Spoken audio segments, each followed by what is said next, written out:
audience member 1, audience member 2, audience members 3 and 4, and audience member 5.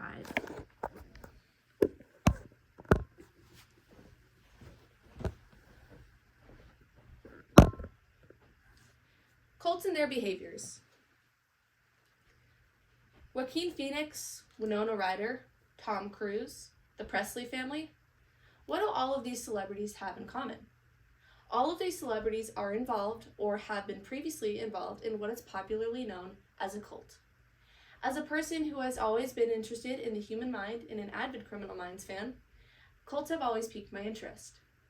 Cults are a popular topic of research, debate, and culture, but they remain a mystery to many.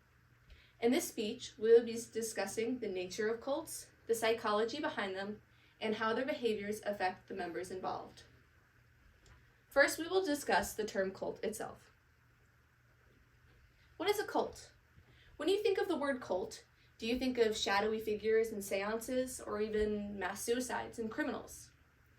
The term cult itself is a highly controversial argument, as it has taken many different definitions over the past 50 years. Without a legal definition of the word cult, it is often misused or misunderstood. But according to criminal and forensic psychologist Orloff and Pfeiffer, true cults have 4 main characteristics. Cults are social groups with unorthodox beliefs or practices.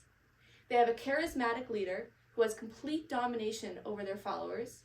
They have a devotion to a certain ideology, whether it be political, religious, or something else, and they use deception and manipulative tactics when recruiting members. But despite this, it is important to understand that despite popular belief, not all cults require crime and suicide. It is actually believed that at the beginning of all modern religions, such as Christianity, these could have been considered cults as well.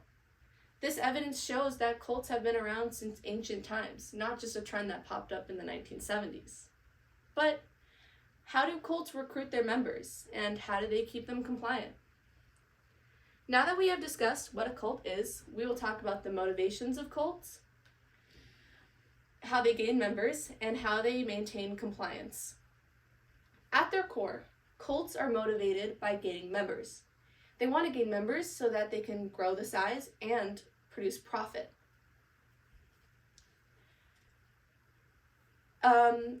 Certain cultic manipulation tactics are used, and according to psychologists and sociologists John and Mimi Curtis, certain characteristics make a person more susceptible to cultic manipulation. Some of these characteristics include a low socioeconomic standing, poor relationships with family and friends, high stress levels, adolescent age, or a low self-esteem. Other events such as isolation caused by COVID-19 and internet dependency in recent years has also increased vulnerability to cultic manipulation.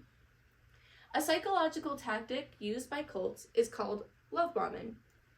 In love bombing, cults will shower the potential member with love, affection, resources, and all the help they need in order to build their trust and dependency and make the member feel obligated to join and stay with the cult.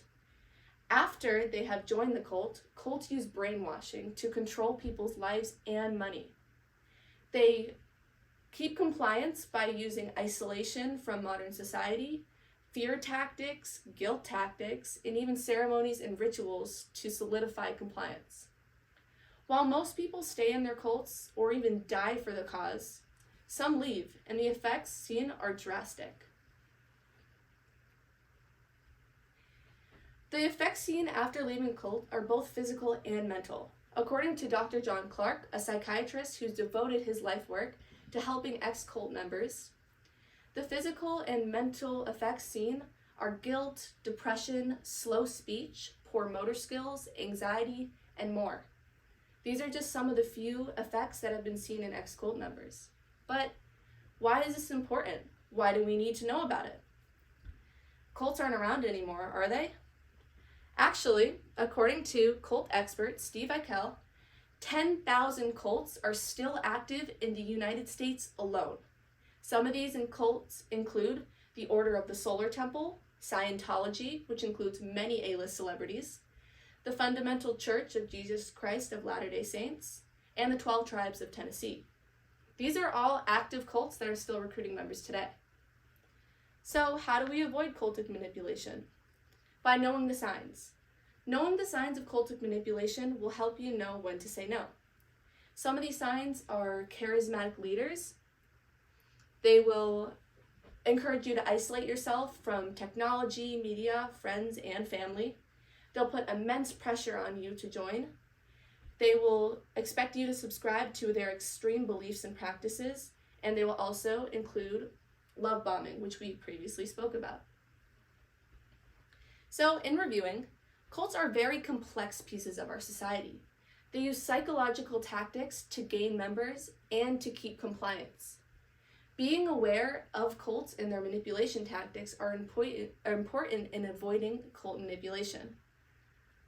Cults are not just something out of a sci-fi novel or a history book. Cults are everywhere. Maybe you've met a cult member. Would you even know? Thank you for listening, and I hope you learned something about cults.